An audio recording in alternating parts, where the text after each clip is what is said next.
Locomotion and movement. Movement is one of the significant features of living beings. Animals and plants exhibit a wide range of movement.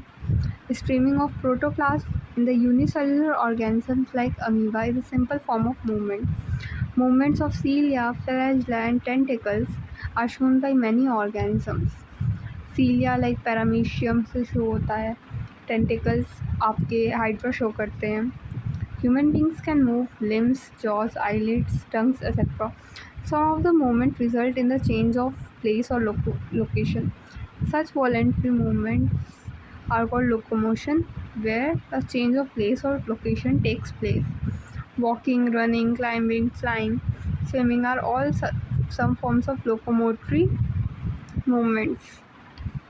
Locomotory structures need not be different from those affecting other types of movement. For example, in paramecium, cilia helps in the movement of food through cytopharynx and in locomotion as well. Hydra can use its tentacle for capturing its prey and also use them for locomotion. We use limbs for change in body postures and locomotions as well. The above observation suggests that movement and locomotion cannot be studied separately. The two may be linked by stating that all locomotions are movement, but all movements are not locomotions. Very important line.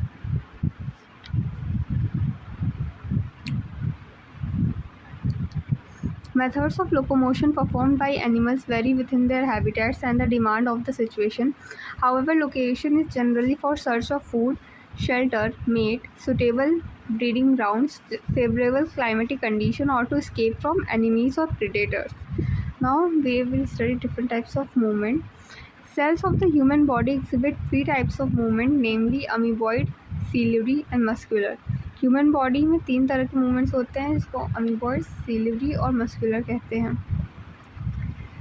Some specialized cells in our body like macrophage and leukocytes in blood exhibit amoeboid movement. It is affected by pseudopodia formed by the streaming of protoplasm as in amoeba. Cytoskeletal elements like microfilaments are also involved in amoeboid movements.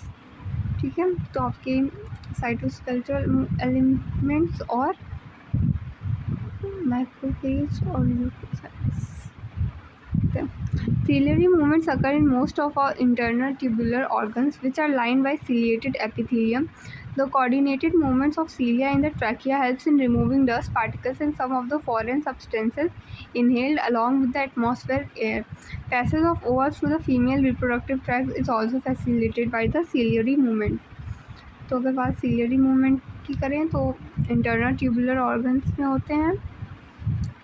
Dust particles remove करने में help करते हैं. Passage of ओवा में help करते हैं. Female reproductive tract में present होते हैं. Movement of our limbs, jaws, tongue, etc. require muscular movement. The contractile property of muscles are effectively used for locomotion and other movements by human beings and majority of multicellular organisms. Locomotion requires a perfect coordinated activity of muscular, skeletal and neural system. In this chapter, we will learn about the types of muscle, their structure, mechanism of their contraction, and important aspects of the skeletal system. तो जो contractile property होती है muscles की, वो help करती है हम लोग को लोकोमोशन में और जो other movements human body show करती है. लोकोमोशन, अगर आप एक जगह से दूसरी जगह मूव कर रहे हो तो उसमें आपको परफेक्ट कोऑर्डिनेशन होना चाहिए मस्कुलर, स्केलेटल और न्यूरल सिस्टम का. ठीक है, तो ये तीन तरह के थे. एक अमीबॉइड था, एक सिलियरी था और एक मस्कुलर मूवमेंट था. ये तीनों हम लोग पढ़ लिए. बेसिक क्वेश्चन ही बनते हैं इससे. नाउ इम्पॉर्टेंट पार्ट अपना यहाँ से शुरू हो रहा है, जिसको कहते हैं मसल्स.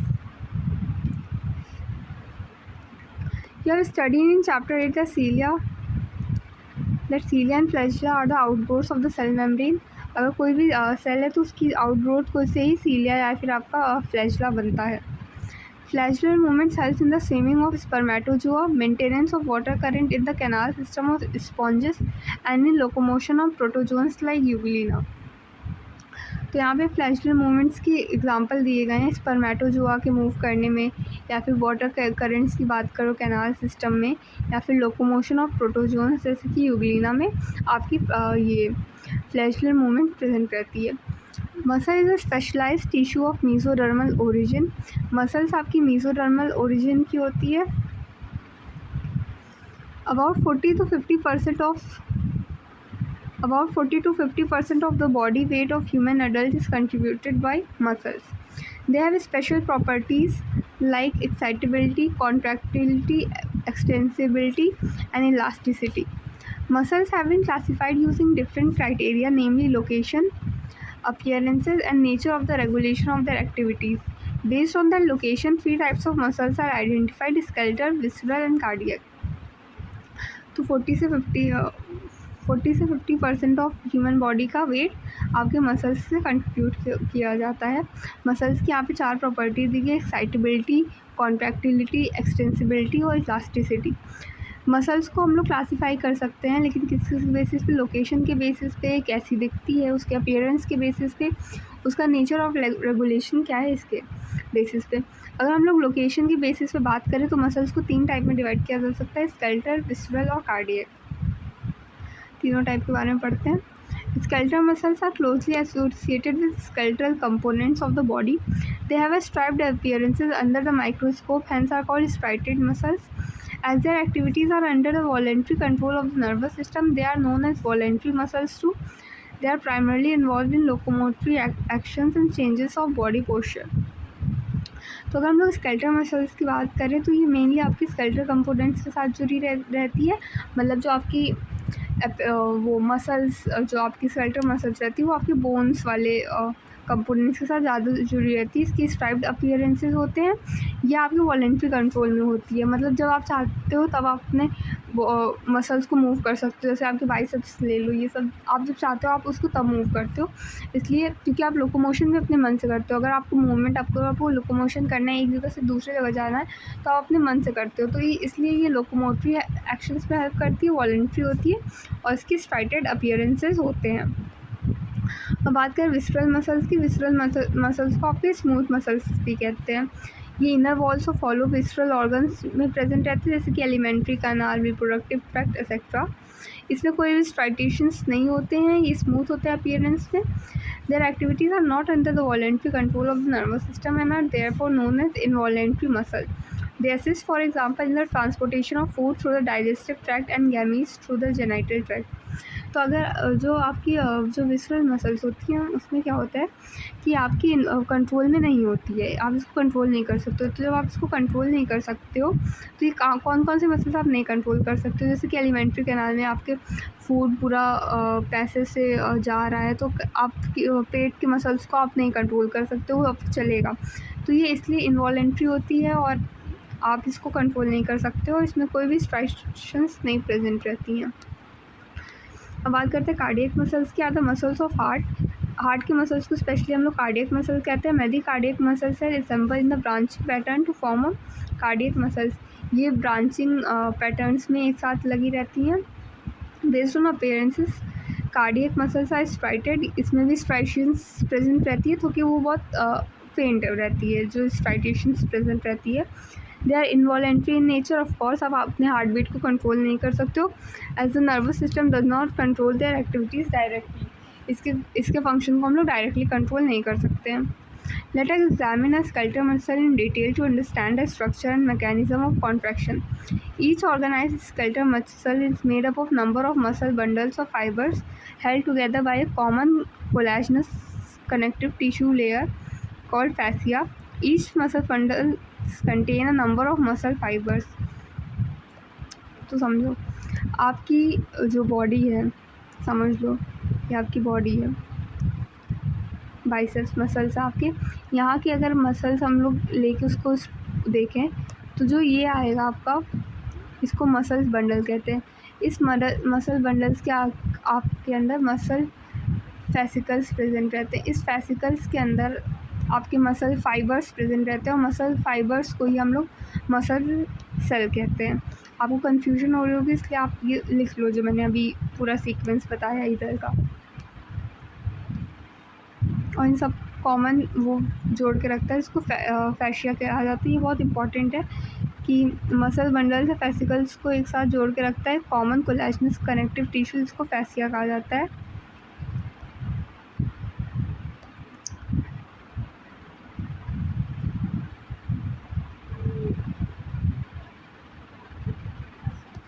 ठीक है। Each muscle fibre is lined by plasma membrane called sarcolemma. तो आपके जो मसल फाइबर्स की जो आपकी प्लाज्मा मेम्ब्रेन रहती है उसको सार्कोलेमा कहा जाता है, और उसके साइटोप्लाज्म को सार्कोप्लाज्म कहा जाता है। Muscle fibre is syncytium as sarcoplasm contains many nuclei. इसके अंदर बहुत सारी न्यूक्लाई प्रेजेंट रहती है, इसको सिंसिटियम कहा जाता है। The endoplasmic reticulum that is sarcoplasmic reticulum of the muscle fibre is the store house of calcium ions.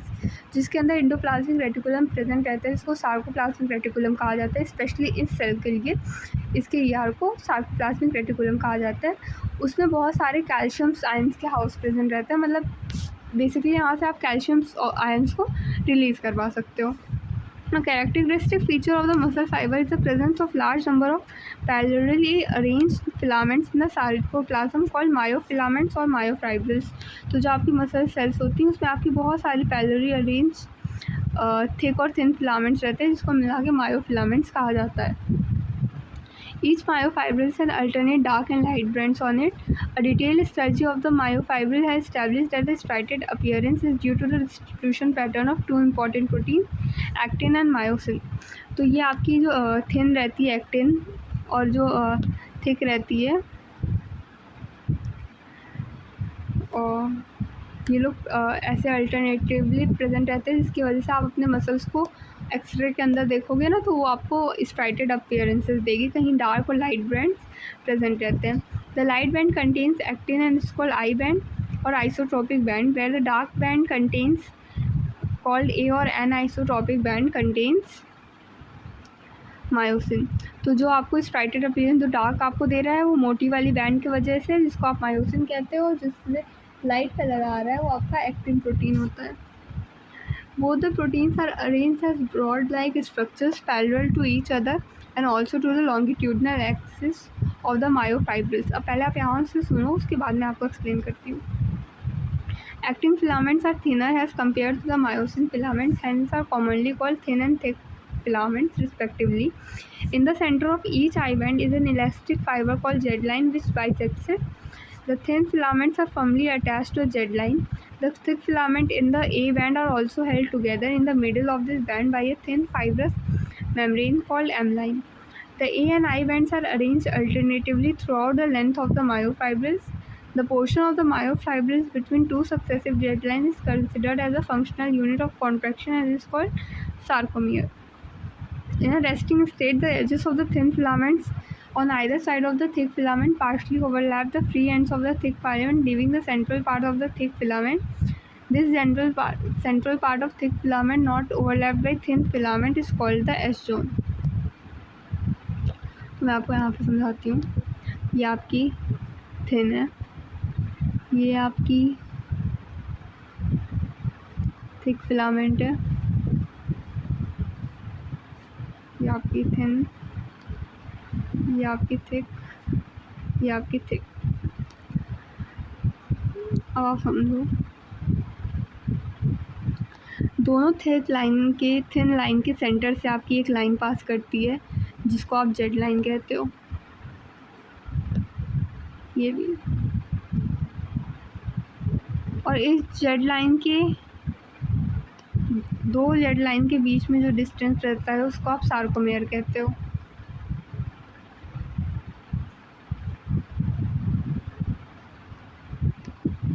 ठीक है, ये थिक पार्ट है जो कि कहीं से ओवरलैप नहीं है, इसको आप एस जोन कहते हो। ठीक है, ये यहाँ लिखा है। Actin filaments are thinner as compared to the myosin filament, देख लिया आपने। Hence are commonly called thin and thick filaments respectively. In the central of each eye band is an elastic fiber called Z-line which bisects it। ये actin के centre से एक line पास करती है, elastic line, जिसको हम लोग जेड लाइन कहते हैं। Which bisect the thin filaments are firmly attached to a Z line। The thin filament in the A bands are held together in the middle of this band by a thin fibrous membrane called M line। The A and I bands are arranged alternatively throughout the length of the myofibrils. The portion of the myofibrils between two successive Z lines is considered as a functional unit of contraction and is called a sarcomere. In a resting state, the edges of thin filaments on either side of the thick filaments partially overlap the free ends of the thick filaments, leaving the central part of the thick filaments. This central part of thick filament not overlapped by the thin filament is called the S zone. अब उधर जो बच गया उधर हम लोग इधर देखेंगे, ठीक है। ये जो आपकी आई बैंड बची है, जहाँ पे आपका ये एक मिनट, ये जहाँ पे आपकी सिर्फ ये वाली लाइन प्रेजेंट है, इसको हम लोग आई रीजन कहते हैं। इधर हाफ आई रीजन इधर प्रेजेंट है, हाफ आई रीजन आपकी जेड लाइन के पार प्रेजेंट रहता है। और ए लाइन किसे कहते हैं? ए बैंड इसे कहते हैं कि जो आपकी ओवरलैप्ड लाइन्स हैं, जिसमें आपका एच भी आता है, और ये ओ वाला रीजन जो ओवरलैप्ड रीजन है, ओवरलैप्ड रीजन और एच रीजन को मिला के आपका ए बैंड बनता है, ठीक है। जेड लाइन जो सेंटर से पास करती है आपकी थिन लाइन से, आई बैंड जो कि सिर्फ आपके थिन फिलामेंट्स होते हैं, इसको कहते हैं आई बैंड्स। ये आपका ओवरलैप्ड रीजन्स है। ये आपका एच रीजन है जहाँ पे सिर्फ थिक फिलामेंट्स प्रेजेंट है। ए बैंड आपका हाफ इधर के आई को, हाफ इधर के आई को लेके, और एस जोन को लेके ओवरलैप जोन को, इसको कहते हैं overlap zone, plus H zone को आप ए बैंड कहते हो। अब बात करते हैं हम लोग structure of contractile proteins.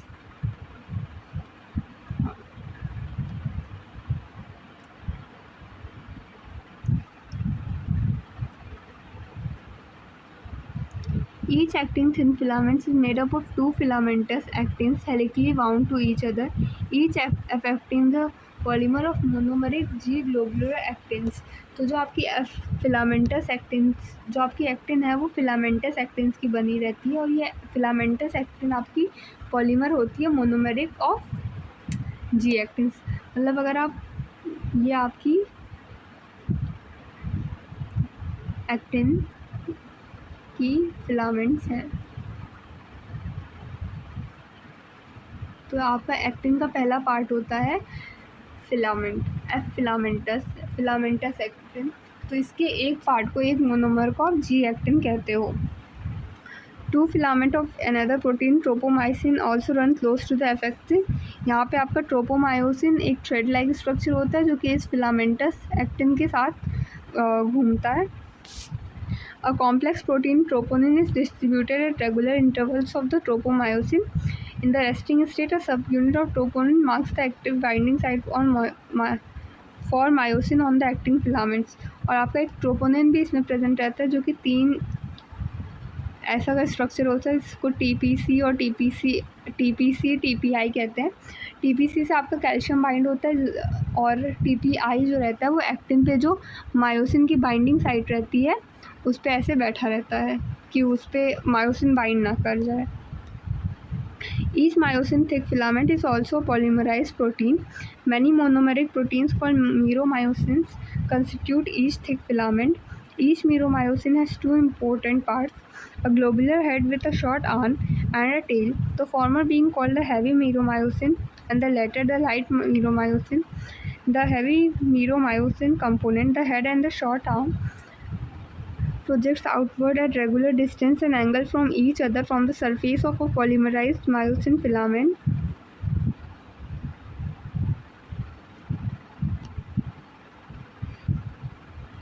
And is known as cross arm. The globular head is an active ATP synthase enzyme and has active binding sites for ATP and active sites for actin. ये आपका actin है। यहाँ पे देखो आपका एक F filament जा रहा है ऐसे रोटेट करके, और ये आपके जी, जिसका मोनोमर जी एक्टिन प्रोटीन्स है। यहाँ आपका एक ट्रोपोमायोसिन का भी थ्रेड लाइक स्ट्रक्चर है जो कि आपके फिलामेंटस एफ एक्टिन को सर्कल कर रहा है, सराउंड कर रहा है। और यहाँ पे आपका ये ट्रोपोनिन है जो कि जगह जगह पे प्रेजेंट है, जो कि आपके जो मायोसिन बाइंडिंग साइट है उसको ढका हुआ है। ये आपका मीरोमायोसिन का है, इसका मीरोमायोसिन का मोनोमर है, ये इसका हेड है और ये इसका शॉर्ट आर्म है।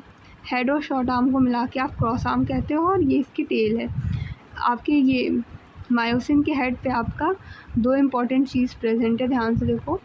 एक है एक्टिव बाइंडिंग साइट प्रेजेंट है और एटीपी बाइंडिंग साइट प्रेजेंट है। जब आपका ये आएगा तो ये चीज़ जाके इससे, जब ये यहाँ से हटेगा तो ये इससे अटैच हो जाएगा। ठीक है, बात करते हैं मैकेनिज्म की।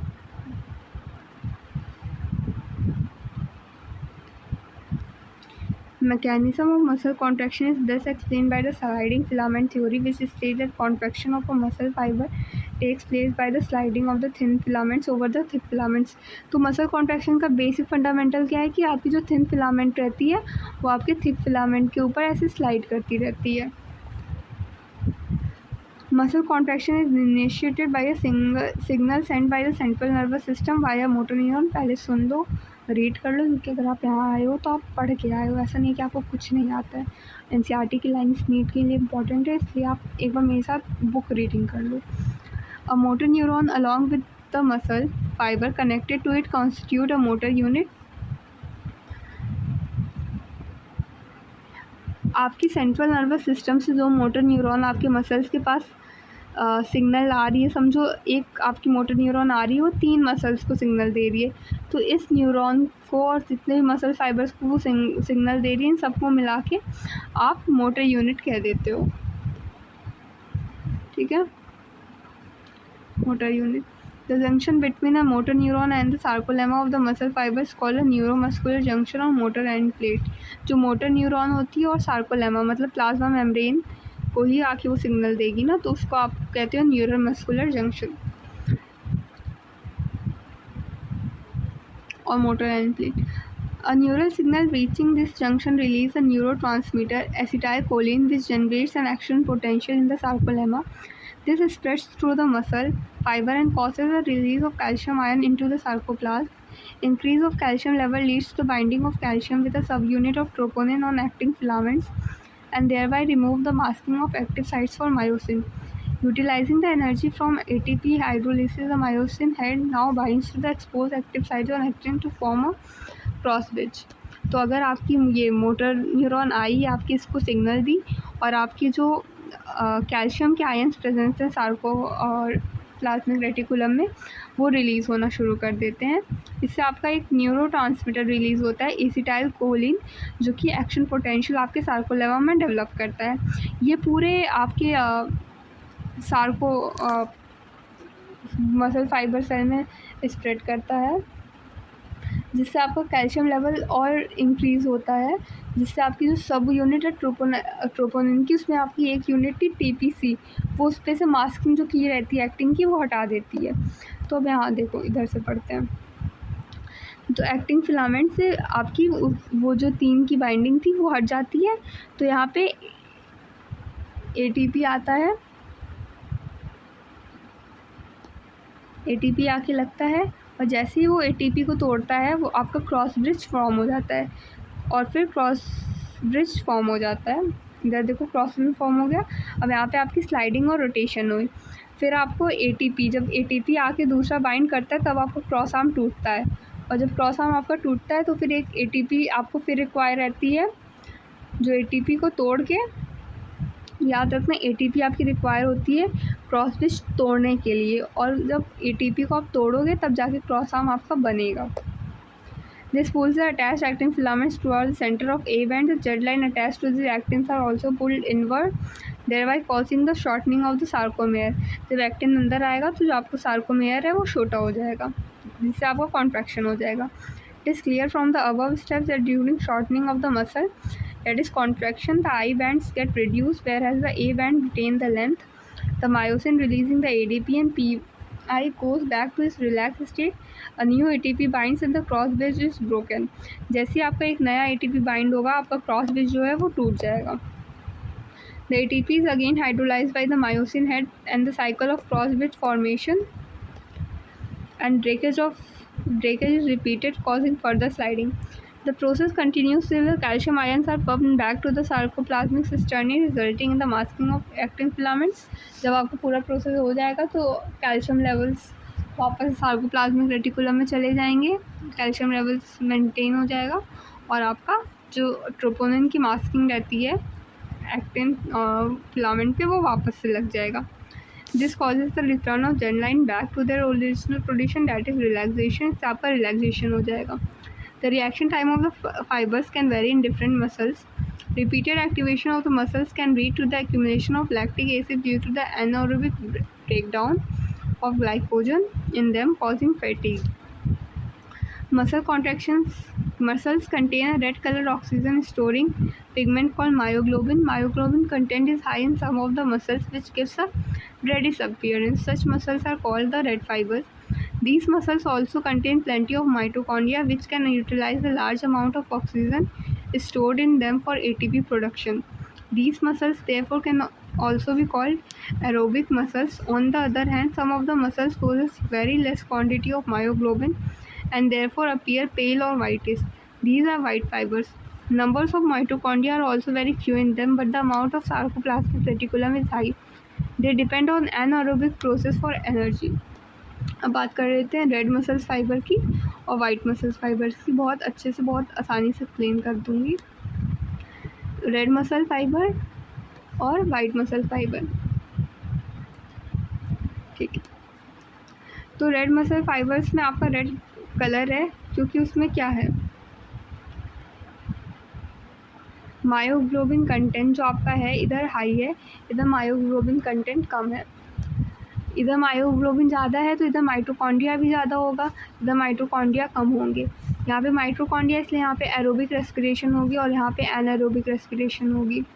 अब देखो रेड है तो उसमें ये क्या कहते हैं मायोग्लोबिन ज़्यादा है, माइटोकॉन्ड्रिया ज़्यादा है, तो इसमें सार्कोप्लाज्मिक रेटिकुलम कम होगा और इसमें सार्कोप्लाज्मिक रेटिकुलम ज़्यादा होगा. यही 3 इंपॉर्टेंट पॉइंट्स है जिससे क्वेश्चन आते हैं. ये रेड कलर का होता है, ये वाइट कलर का होता है. ये रेड मसल फाइबर है, ये वाइट मसल फाइबर है. ठीक है, अब आता है हम लोग का स्केलेटल सिस्टम. स्केलेटल सिस्टम के बाद हम लोग नेक्स्ट लेक्चर में करेंगे. तब तक keep watching, keep liking, bye.